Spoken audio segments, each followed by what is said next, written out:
Assalamualaikum warahmatullahi wabarakatuh. Jadi hari ini merupakan hari yang istimewa. Siap. Karena kita bertemu dengan sosok yang masyarakat Kabupaten Lahat sudah pasti kenal, Pak.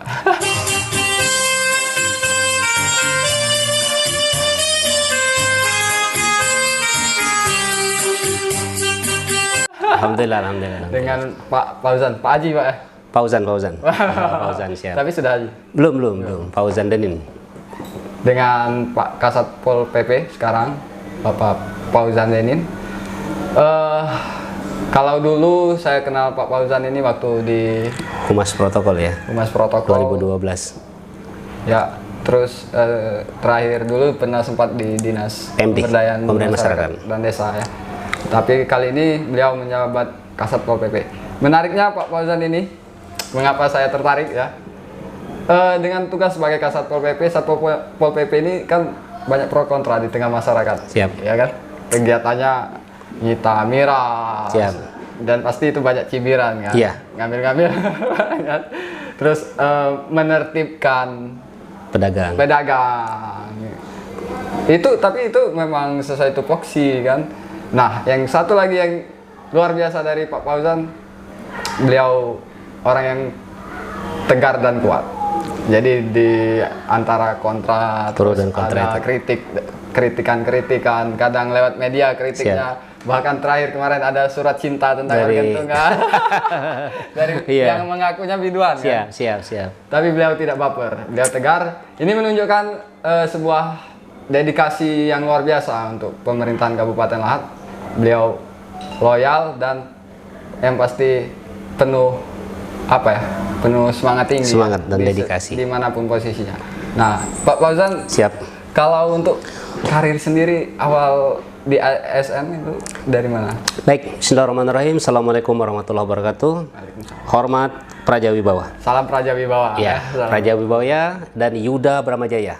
Jadi Praja Wibawa itu untuk sebutan anggota Satpol PP, Yuda Bramajaya itu untuk sebutan anggota pemadam kebakaran. Anggota pemadam kebakaran. Jadi rekan Aan, alhamdulillah terima kasih ini sudah berkenan hadir di kediaman kami, rumah besar Satpol PP Linmas Damkar Kabupaten Lahat di Jalan Lintas Pagar Agung. Silaturahmi hari ini luar biasa ini. Jadi Bung Aan, berawal karir kami itu kalau asli dari Lintang nih. Dari 4 Lawang 26 November 1974. Insya Allah 26 November nanti 46 tahun. Insya Allah. Jangan lupa undang saya, Pak. Jadi Bung Aan, karir saya di SD di 2 tempat. SD di Ulu Musi, kemudian pindah ke Muara Karang. Ulu Musi dengan Pendopo Lintang. SMP tahun 87 pindah ke SMP 5 Lahat. SMP 2 Lahat. SMP 2 Lahat. 90 selesai masuk ke SMA 2 Lahat. SMA 2. Kemudian 90 masuk, 93 keluar. 93 keluar langsung ikut tes ke STPDN di Jatinangor Bandung. Ikut yang program 4 tahun, 93 masuk, 97 selesai. Penempatan awal di Kabupaten Muara Enim. Kabupaten Muara Enim itu 97 ada 4 tempat yang kami tugas.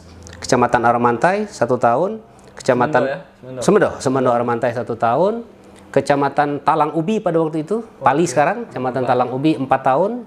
Kemudian pindah ke Gunung Megang 1 tahun, pindah ke Benakat 1 tahun. 2004 baru pindah ke Lahat. 2004 ke Lahat. Jabat apa itu? 1 tahun di Lahat, sempat di Badan Kepegawaian Daerah. Di BKD pada waktu itu sempat menjabat Kasubag Umum Kepegawaian. 1 tahun di BKD, Mei 2005 diberi amanah sebagai Camat Muara Pinang. Camat Muara Pinang. Kemudian 2007 4 Lawang Mekar, saya berada di situ. 2008 awal pindah ke Camat Pendopo. Masih di 4 Lawang. Masih di 4 Lawang waktu itu. Dari Pendopo, kemudian sekitar 9 bulan di Pendopo, pindah ke kabupaten menjadi sekretaris Disnaker. 2009 itu saya pindah ke Lahat. 2009 pindah ke Lahat, sempat muter-muter beberapa tempat. Jabatan yang pernah didapat itu di pertama kali pembentukan badan bencana. Badan Bencana 2010 itu kami di situ. Itu masih Badan Bencana. Badan Penanggulangan Bencana Daerah BPBD.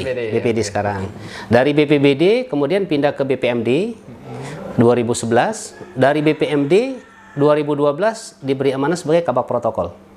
Yap. Kabak Protokol selama 2 tahun. Kemudian 2014 menjadi Camat Kota Agung. Camat Kota Agung 21 bulan, pindah lagi ke Ketahanan Pangan. Dari Ketahanan Pangan pindah ke Kabak Tapem. Dari Kabak Tapem diangkat menjadi Sekretaris Dinas Pemberdayaan Masyarakat Desa. Yap. Merangkap sebagai Kepala Dinas PLT pada waktu itu.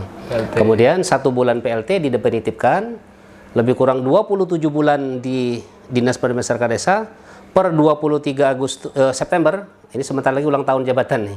23 September itu ke Satuan Polisi Pamung Praja yang ada sekarang.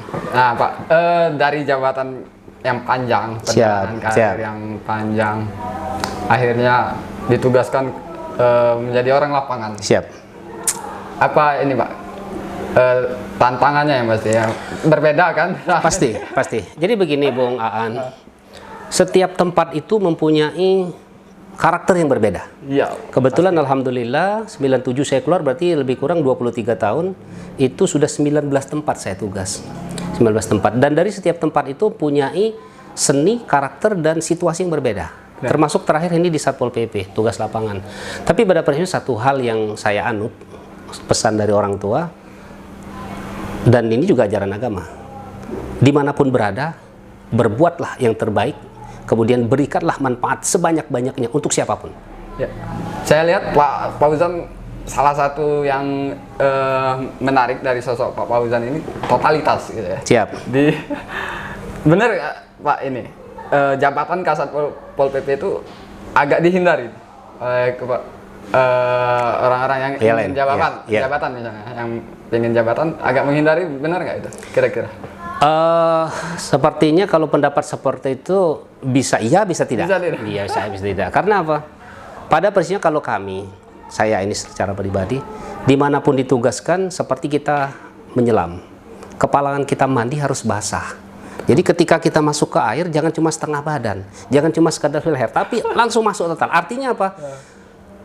Jiwai pekerjaan, pahami tugas pokok fungsi jabatan, bismillah. Nah, ini juga yang paling utama. Jadi niatkan semua tempat itu untuk ibadah. Betul. Kalau kita pandang-pandang, ya seperti orang mungkin kalau menilai basah dan kering, itu hanya Tuhan yang tahu. Nah sekarang ketika kita masuk ke sini, ucapkan bismillah, melangkah. Kemudian minta yang Maha Kuasa membimbing kita. Itu yang buat kita jadi total. Kita melihat totalitas Pak Fauzan itu salah satunya, Pak, dari pembenahan pembenahan fasilitas untuk tim gitu kan. Siap. Tim Satpol PP. Baru menjabat dalam hitungan bulan. Gitu ya. Tim Satpol PP berubah nih. Sudah kelihatan. Dengan pakaian baru, lebih elegan gitu kan. Ini termasuk saya menilai itu bagian dari totalitas beliau gitu kan. Kalau orang setengah-setengah ya ngapain mikirin gitu ya. Karena kita jabatan tidak seberapa lama. Tapi Pak Fauzan benar-benar totalitas. Iya. Kelihatan ya dari tim yang sekarang. Jadi begini, Bung Aan. Falsafah kita orang lahat, orang besemah. Na ilo empung gitunggal, lambat deurung kebecerai. Ini falsafah ini saya pegang. Kemudian ini saya amalkan. Saya tidak melihat akan berapa lama saya di sini. Tapi saya ingin meskipun cuma hitungan hari, minggu, bulan ataupun tahun, keberadaan saya di suatu tempat. Kebetulan sekarang di Pol PP itu dicatat dalam catatan ingatan yang positif dari pemerintah yang memberikan amanah, dari bupati yang menyerahkan SK, dari teman-teman yang ada menjadi mitra saya. Makanya ketika masuk sini saya 3 prioritas utama. Yang pertama konsolidasi internal, alhamdulillah berjalan. Kemudian yang kedua konsolidasi kepada eksternal, ke SKPD teknis yang lain, karena Pol PP tidak bisa berdiri sendiri. Kita ini melaksanakan aturan yang orang lain buatnya. Jadi yang buat ini kan SKPD teknis, tapi yang menegakkan kita. Jadi kita tidak bisa lepas dari orang lain. Dan konsolidasi serta koordinasi itu juga kepada aparatur sebelah. Kita tidak bisa meninggalkan TNI, Polri, dan penegak hukum yang lain karena berkaitan dengan peraturan. Kemudian yang ketiga, tidak bisa tidak kita tetap berada di bawah garis komando pimpinan. Jadi seperti apapun kita beriktikad, kalau memang itu akan ada kebaikan untuk pimpinan, bismillah berangkat. Tapi kalau seandainya akan ada tidak baik kepada masyarakat, pimpinan, ataupun kita sendiri, itu akan jadi bahan pertimbangan. Jadi saat dapat mandat untuk tempatkan sebagai Kasat Pol PP dan Damkar, Linmas dan Damkar ya, itu nggak ada ini lagi kan? Apa? Bisa nggak ya tempat lain? Jadi legowo aja, Ya. saya siap Pak. Gitu. Jadi begini, kebetulan latar belakang pendidikan, saya di pendidikan di Kepamongan. Jadi memang disiapkan untuk tenaga lapangan. Tapi bukan berarti di administrasi kita tidak siap, kita siap. Siap juga. Saya berprinsip, dimanapun saya bertugas berarti saya diberikan kepercayaan. Nah, kepercayaan inilah yang harus dipegang. Ini dalam bahasa agama memegang amanah. Perihal tugas, itu kan bisa dipelajari. Kuncinya satu tadi, yang bukan katakan, kita harus total. Total. Dalam artian ketika kita jadi di tugas di Pol PP, jadilah orang Pol PP. Jangan kita pikir, aku di Pol PP, tapi mengumpamakan kita di tempat lain. Hanya tidak total. Nah, ini yang kami lakukan. Pol PP ini merupakan pasukan tempurnya sipil pemerintah daerah. Oleh karena itu, kalau setengah-setengah, di sini tidak bisa. Termasuk perform dan penampilan. Saya bilang, tadinya pangkat anggota Pol PP ini sederhana. Kayaknya saya keluar sedikit dari pakem. Yang membuat mereka ini menjadi lebih meriah dan lebih gagah. Kalau pakemnya, pakaian atribut teman-teman ini tidak lepas dari warna hitam. Tapi saya pikir kalau hitam ketemu dengan hijau seperti ini tidak terang. Makanya saya buat kebijakan. Silakan pakai merah untuk instruktural, tulisan dan list segala macam. Silakan pakai kuning untuk. Jadi yang membedakan ini Bung Aan, ini saya kasih tahu, ini kebijakan lokal nih, bukan kebijakan nasional. Jadi kalau ketemu dengan anggota seperti anggota yang ini, kalau dia pakai list kuning itu berarti tenaga sukarela atau tenaga daerah honor. Tapi kalau dia pakai list pangkatan merah, berarti itu pejabat struktural. Jabatan. Di sini ada 21 jabatan dari Kasat sampai ke eselon 4. Banyak juga, Pak. Ya. Jadi anggota tetap jadi prioritas utama. Makanya masuk kesatuan ini harus total. Saya bilang kepada anggota, kalau teman-teman sudah tidak berasa nyaman dengan atribut, dengan pangkat, dengan semangat, monggo cari tempat yang lain. Harus bangga ya. Harus bangga, harus bangga. Harus bangga, dan kata Bung An tadi harus tebal kuping. Kadang-kadang kita seperti saya yang saya gunakan, kadang-kadang orang bilang udah seperti Pak Surip lagi lah pangkat. Tapi saya bilang semua yang melekat di atribut saya ini bisa saya pertanggungjawabkan dan memang ada dasar hukumnya. Kita sudah terjun, kita harus mencintai apa yang Betul. Jadi ketika ini sejarah masuk sini nih, saya dipanggil oleh Pak Bupati Hamin 1 jam, bukan 1 hari, Hamin 1 jam dipanggil, itu tanggal 23 September pagi, bicara 4 mata di hadapan Pak Bupati dengan Pak Wabub. Beliau menanyakan, Zan, kamu saya taruh di Satpol PP Linmas Damkar, saya ingin perbaiki satuan itu, sanggup tidak? Siap. Kita langsung siap, karena apa? Ini perintah dan amanah. Jadi saya langsung bismillah. Setelah itu saya baru berpikir, apa yang akan saya lakukan di satuan ini? Langsung berpikir seperti itu. Sebelum dilantik, jadi ketika menunggu giliran panggilan, kan banyak itu. Saya langsung mikir, saya masuk Pol PP, ini apa yang akan lakukan? Udah, yang penting selangkah awal, saya harus konsolidasi internal, apa yang harus dirubah. Pertama kali dirubah adalah perform dan semangat anggota. Nah, internal. Internal. Jadi penampilan anggota sudah bagus, baru kita pacu semangatnya. Dan alhamdulillah sekarang ini pasukan tempur semua. Disuruh jungkir, suruh apapun mereka siap. Jadi ada pendidikan-pendidikan juga, Pak ya? Kebetulan untuk pendidikan, kalau untuk anggota yang sampai sejauh ini saya agak miris sebenarnya. Anggota belum dibekali dengan Diksar. Jadi pembekalan ilmu motivasi itu hanya kebetulan pengalaman saya yang 4 tahun di sekolah kedinasan. Semestinya teman-teman ini sebelum melangkah permanen jadi anggota Satpol PP harus mengikuti Diksar Bela Negara. Betul. Itu untuk pembentukan karakter, perilaku, dan sikap dalam menjalankan tugas. Tapi karena keterbatasan banyak hal, sehingga keinginan untuk melaksanakan Diksar itu sampai sekarang belum bisa terlaksana.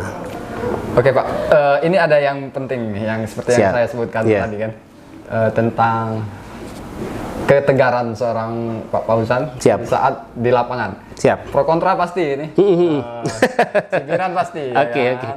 Terus bahkan ada baru-baru ini hangat tentang organ tunggal. Organ tunggal, iya. Bahkan ada yang bikin akun mengaku sebagai biduan. biduan, nyerangnya ke Pak Fauzan. Loh, Pak Fauzan kan cuma menjalankan, ya kan?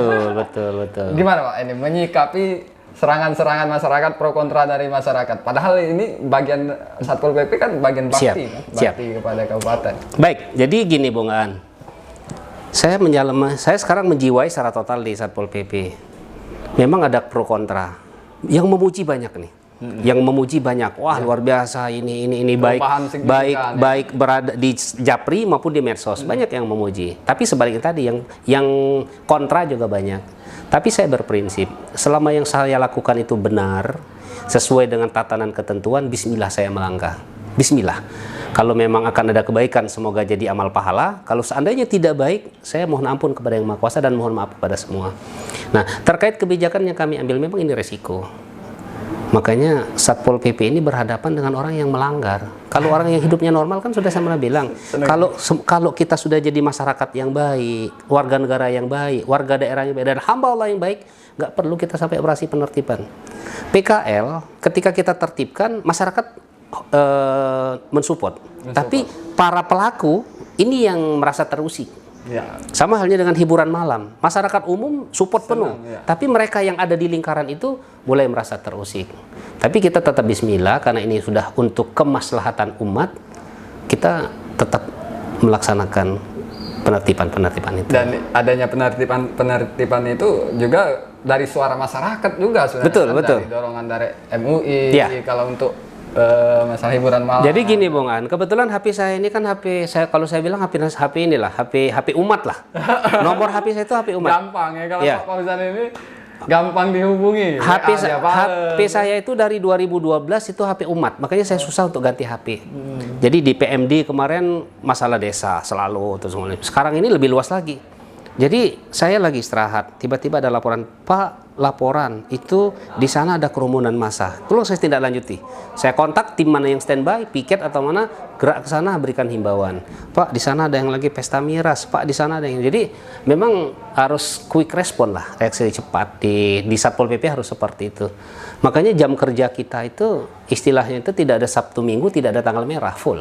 Dan bisa dikatakan juga 24 jam 24 jam siaga. Apalagi tugas kita ini gini Bung An. Jadi tugas pokok fungsi Pol PP ini saya jelaskan. Yang pertama itu menciptakan ketentraman, ketertiban umum. Ini luas sekali. Menciptakan ketentraman, ketertiban umum masyarakat. Yang kedua, melindungi masyarakat. Ya. Yang ketiga, menegakkan peraturan daerah dan peraturan kepala daerah. Yang keempat masuk menanggulangi terhadap terjadi kebakaran. Jadi ini harus mutlak. Jadi masuk ke Satpol PP apalagi di level kasat, tidak bisa HP-nya harus silent. Jadi HP harus standby, kemudian fisik terutama harus kuat. Kita hari-hari jalani tugas. Tugas pokok fungsi administrasi, makanya kalau saya bagi habis tugas, Bung An. Jadi tugas administrasi saya serahkan ke Pak Sekretaris, tugas teknis operasional masing-masing bidang saya memandu, memantau, mengawasi, dan banyak petugas pendampingan kepada pejabat. Mengapa demikian? Nah, mungkin ada yang tanda tanya. Kok Kasatpol PP seolah-olah nih? Ada yang sampai bilang seperti ini, Bung An. Saya sempat agak miris. Kasatpol PP cari muka. Di mana posisi pejabat di situ ada. Padahal kita menjalankan protap dan itu amanah aturan. Jadi di Permendagri nomor 25 tahun 2006 itu dijelaskan protapol PP itu salah satunya mengamankan aset dan mengamankan pejabat utama. Baik itu pejabat yang datang dari luar maupun pejabat daerah setempat. Levelnya siapa? Bupati, wakil bupati, sekretaris daerah, dan pimpinan DPRD. Itu pejabat sipil utama. Oke, kalau itu untuk yang pengawalan pemerintah. Ya. Terus ada awal-awal dulu nih. Pak Fauzan ini sering dibilang offside gitu ya. Kalau main bola offside nih. Ini tatkala ada pendemo, Pak. Iya, siap. Tapi awal mungkin orang melihat Pak Fauzan offset nih menghadapi pendemo yang berbicara langsung. Kan? Tapi di sisi lain kita melihat kecerdasan seorang Pak Fauzan. Gitu, kan? Makasih. Ternyata dengan pendemo-pendemo itu bisa dikendalikan. Identik dengan Pak Fauzan larinya kan? Menenangkan demo. Karena awalnya kita melihat kan Pak. Ya, Pol PP ngamankan aja. Tapi sekarang para pendemo sebenarnya dengan Pak Fauzan gitu kan karena diplomatis beliau kan. Jadi gini Bung Aan, terkait dengan menghadapi aksi massa secara umum ya, maksa itu ada dua. Ada maksa memang, ada maksa yang ingin massa yang ingin audiensi. Ya. Berarti mereka tidak ada etikat lain tapi menyampaikan aspirasi secara positif. Ada yang memang aksi massa untuk ada sedikit hal lain.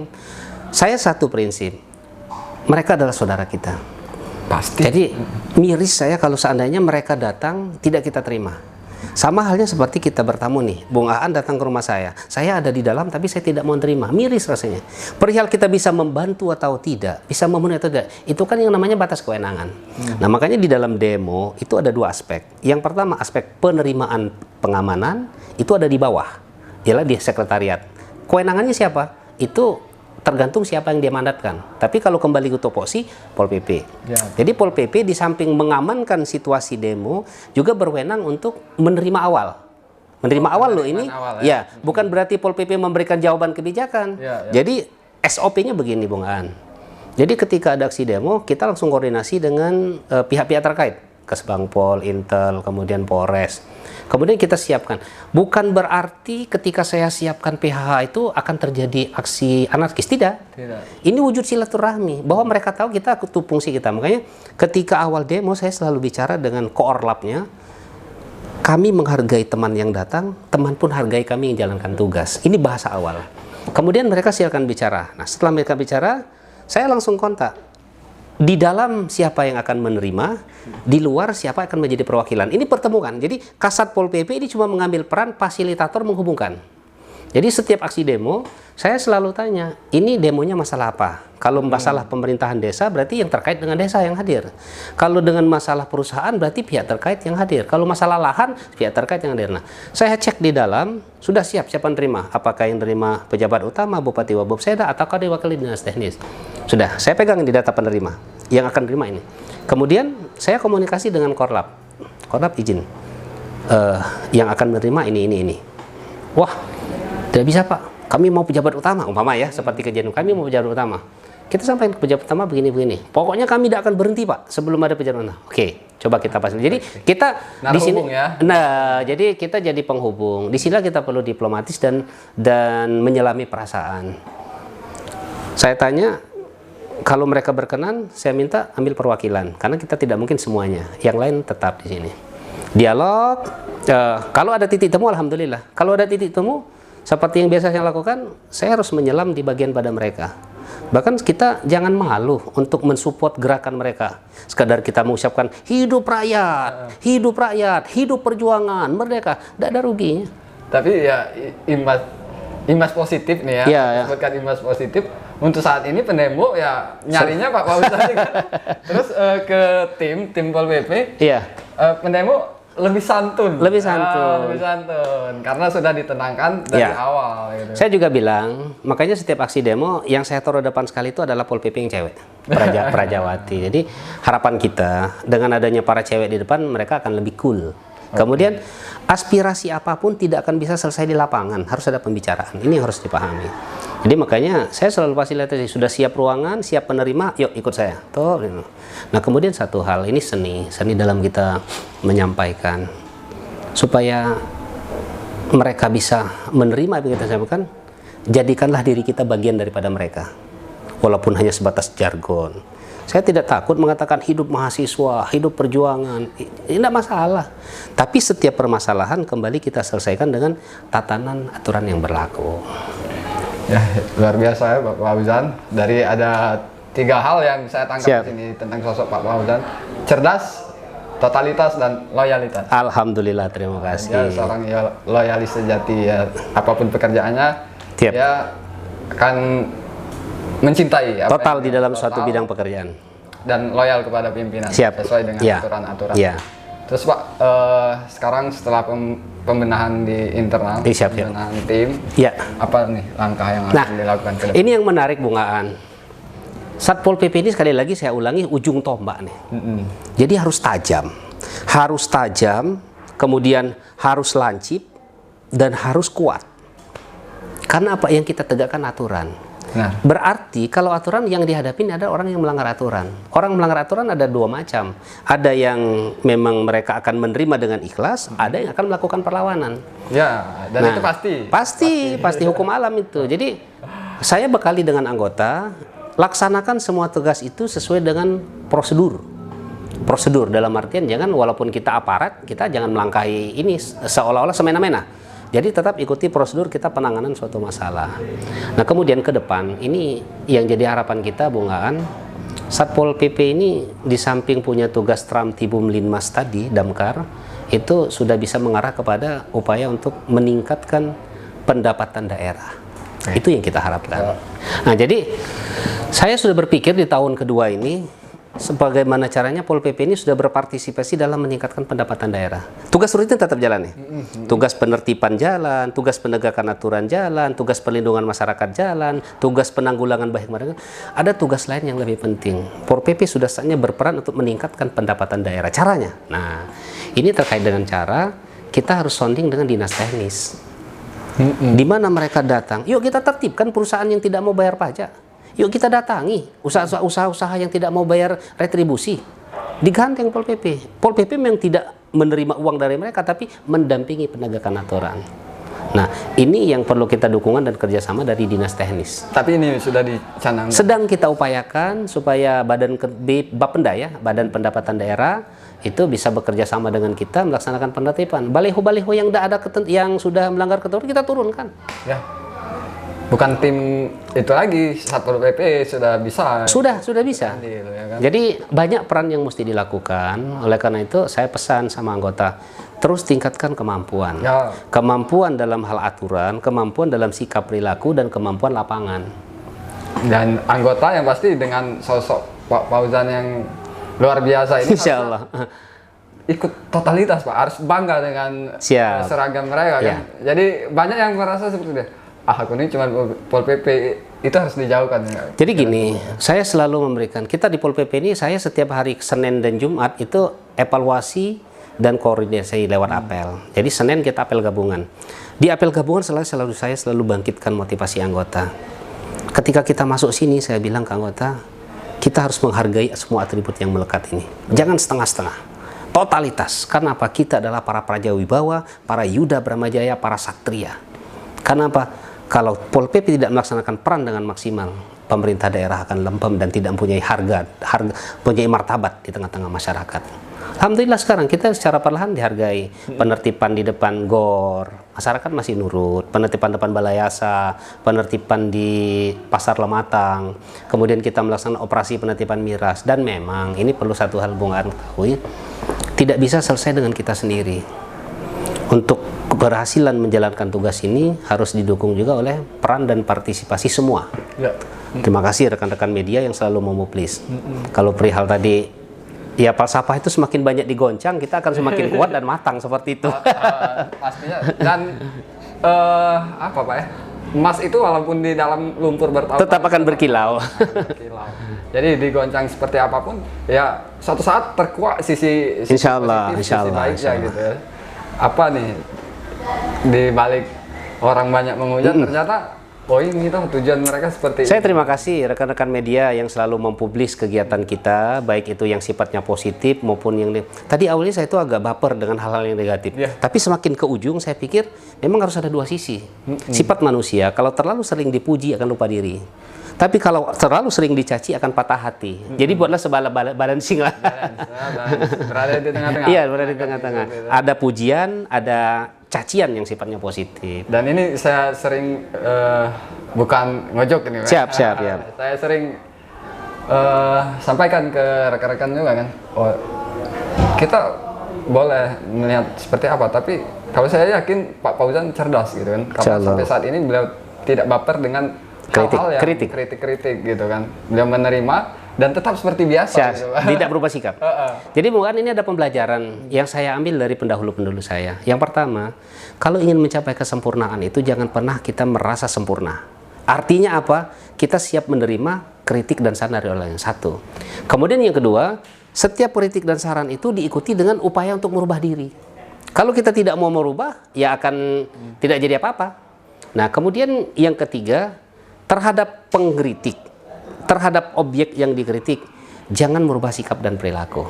Mereka tetap sahabat kita semua. Orang yang mengkritik itu sebagai bukti mereka itu care.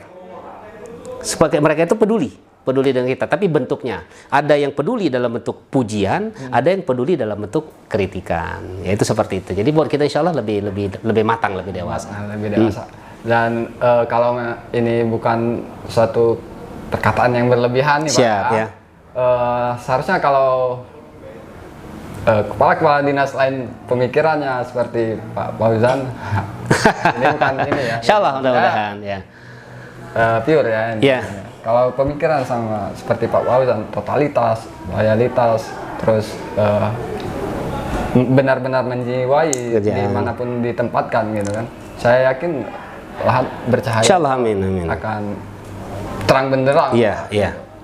Dan lagi satu hal gini lagi, Bung Aan, kita share ilmu ya. Kita ini hidup di tengah masyarakat banyak. Jadi kita tidak bisa lepas dari person. Kita namanya zon politikon, itu yang namanya manusia sosial, makhluk sosial itu seperti itu. Tidak akan artinya kita jadi seorang pejabat kalau tidak ada rakyat. Ya. Tidak akan makmur rakyat kalau tidak dipimpin oleh pejabat. Tidak akan terekspos suatu aktivitas pekerjaan kalau tidak berteman dengan orang yang mengekspos siapa media. Makanya saya sejak 2012 itu pengalaman di bagian humas protokol itu berkecimpung dengan kawan-kawan media. Jiwa saya itu jiwa media. Jadi sesuatu, benar kata Pak Bupati dulu, sesuatu yang kita kerjakan tapi tidak diekspos, tidak diberitakan, orang tidak akan tahu. Nah makanya saya juga titip nih dengan teman-teman yang lain, para pejabat. Jangan pernah anti dengan publis, dengan pemberitaan. Iya. Karena pemberitaan ini akan menjadikan kita lebih besar. Baik itu berita yang kritik maupun berita yang keberhasilan. Barometer juga bagi masyarakat. Iya. Jangan, kalau tidak dipublis, masyarakat tidak tahu apa yang sudah kita lakukan. Makanya saat pemberitaannya bagus itu berarti harus ditingkatkan ya. Iya, betul. Saat ada sedikit kritik, saran, perbaikan. Itu untuk perbaikan. Dan itulah yang membuat masyarakat tenang. Alhamdulillah ya, insya Allah mudah-mudahan. Nah, Pak Fauzan, untuk sekarang ada berapa orang nih anggota kita? Jadi anggota kita sekarang ini hampir di angka 320-an. 320-an itu termasuk damkar. Nah, kalau berbicara dengan keseimbangan antara jumlah penduduk dengan anggota ini masih kurang. Idealnya jumlah penduduk itu 1.000 penduduk itu berbanding 1 Pol PP. Jadi kalau kita ini hampir 420 ribuan, berarti paling tidak Pol PP di Kabupaten Lahat ini ada 420. Nah inilah program ke depan. Ke depan insya Allah mudah-mudahan kita akan membentuk Pol PP sampai ke tingkat kecamatan dan desa. Tugas dan fungsinya sama seperti Pol PP Kabupaten, tapi mereka skup wilayah itu. Ke depan saya menginginkan, saya komunikasi dengan Pak Bupati, 4 Lawang sudah jalan. Di kecamatan itu ada kasih tramtip, tapi dia tidak punya pasukan. Makanya kita carikan pasukan dari Pol PP. Rekrut silakan oleh mereka, dieksakan oleh camat, di backup oleh kita. Kita adakan pendidikan. Minimal dia punya 4 anggota. Jadi satu kasih berarti di Pol kecamatan ada 5 anggota minimal. Kemudian di desa itu ada 2 Pol PP. 2 Pol PP yang diangkat dari masyarakat desa setempat. Mau dari unsur apapun silakan. Tapi mereka punya tugas pokok fungsi sama seperti di Pol PP Kabupaten. Mengamankan daerah, menciptakan ketertiban umum, melindungi masyarakat, mengamankan aset-aset. Jadi kalau ada kegiatan kita udah tercover nih. Ya. Jadi dari ujung 4 Lawang, perbatasan 4 Lawang di desa Tanjung Morapayang sampai dengan ke Merapi Timur, sampai dengan ke Kikim Barat, sampai dengan ke Mula Ulu, daerah perbatasan, itu sudah ada Pol PP semua. Tugas pokok fungsinya sama. Nah, itu insya Allah kita targetkan, tadinya saya ingin di 2020. Tapi karena kemarin ada permasalahan penganggaran, itu mungkin kalau tidak ada halangan di 2021 atau 2022 harus terbentuk. Dan mungkin Pak, ini biasanya menyikapi yang selama ini terjadi, harapan-harapan anggota ini, honornya dinaikkan. Nah, jadi baik Bung Aan. Ketika saya ikut asesmen, kebetulan saya asesmen bukan di Pol PP tapi di DPMD. 4 yang saya lakukan dalam rangka mengoptimalkan suatu organisasi. Yang pertama itu mau tidak mau itu kita harus ada peningkatan sumber daya manusia. Caranya dengan apa? Dengan pendidikan latihan, sosialisasi, fungsional dan yang lain-lain. Jadi harus ada peningkatan sumber daya manusia. Kemudian yang kedua, manusianya sudah meningkat sumber dayanya, supaya mereka bisa bekerja maksimal harus dilengkapi sarana prasarana. Satpol PP punya 2 sarana. Yang pertama sarana personal pribadi, dari atas kepala, baret atau jilbab sampai ke sepatu. Itu kelengkapan. Mulai dari pentungan sampai ke sangkur, dari kopel sampai ke atribut yang melekat. Itu untuk pribadi. Tapi pribadi juga kalau tidak ada untuk operasional tim seperti kendaraan, hati, motor, mobil dan yang lain, kita juga lumpuh. Nah, jadi sarana prasarana lengkapi itu 2. Yang ketiga, sarana dan prasarana lengkap, sumber daya manusianya pinter-pinter, hebat-hebat, bagus-bagus. Tapi kalau tidak mendapatkan jaminan kesejahteraan, jadi yang ketiga, tapi ini di luar kewenangan saya. Jadi yang ketiga ini terkait kesejahteraan lah, finansial. Sudah selayaknya anggota Satpol PP dengan beban resiko kerja. Saya bilang beban resiko kerja loh ini, Bung An. Karena apa? Yang kita hadapi orang melanggar yang aturan. Otomatis bukan benda mati loh. Benar. Bisa jadi seperti PKL. Mereka emosi bawa senjata segala macam. Yang duluan kena ya Kita. Nah, dengan beban resiko tinggi, resiko dalam keselamatan, kemudian resiko dalam jam kerja, kita tidak ada istirahatnya nih. Mungkin yang lain tetap istirahat, tapi ketika malam-malam di sana ada kerusuhan, anggota semua kumpul. Jadi kita udah kayak pasukan. Jadi kesejahteraan anggota ini sudah selayaknya kalau disetarakan dengan upah minimum regional. Saya setuju, Pak. Sudah selayaknya. Sementara sekarang ini, alhamdulillah kita ada, tapi masih belum ke arah situ. Jadi poin yang keempat ini mutlak, yang ketiga ini mutlak, Bung Aan. Jadi seperti apapun hebatnya sumber daya aparatur pinter, cekatan, kemudian alatnya cukup, tapi kalau mereka kesejahteraan mereka tidak dijamin. Kalau yang cewek mungkin tidak bisa beli bedak kalau masih gadis. Kalau yang sudah berkeluarga mungkin tidak bisa menghidupi dapur. Asli. Nah, yang keempat, ini yang saya paparkan dulu ketika saya ingin menjadi pejabat eselon 2 dimanapun ini. Kita tetap menjaga hubungan kerja, baik di dalam, di luar sesama pemerintah daerah, di luar dengan instansi di luar pemerintah daerah, TNI, Polri, kemudian ke provinsi dan pusat. Ini namanya hubungan kerja HK. Hubungan kerja yang kondusif, didukung sumber daya aparatur yang mapan, keuangan yang mapan, sarana prasarana yang cukup, insya Allah itu maksimal kita. Lahat bercahaya, yakin saya. Apalagi maaf lagi ini sebelumnya kita nggak ada bisik-bisikan nih Pak. Kita, ya oke. jujur saja ini. Dengan kinerja dan memikirkan resiko-resiko kerja dari Satpol PP, terus sekarang dengan pembenahan yang dilakukan Pak Fauzan, saya rasa untuk meningkatkan anggaran sudah selayaknya. Sudah selayaknya. Jadi gini Bung Aan, kalau berbicara realistis, kita sangat menginginkan anggota kita ini yang pertama kesejahteraan mereka dalam bentuk penghasilan tetap yang memadai. Kemudian yang kedua, dengan resiko kerja, kita inginkan jaminan kesehatan dan kecelakaan kerja dari mereka. Jadi kalau mereka mendapatkan kecelakaan ataupun kesehatan yang terganggu, mereka tidak jadi beban pikiran lagi.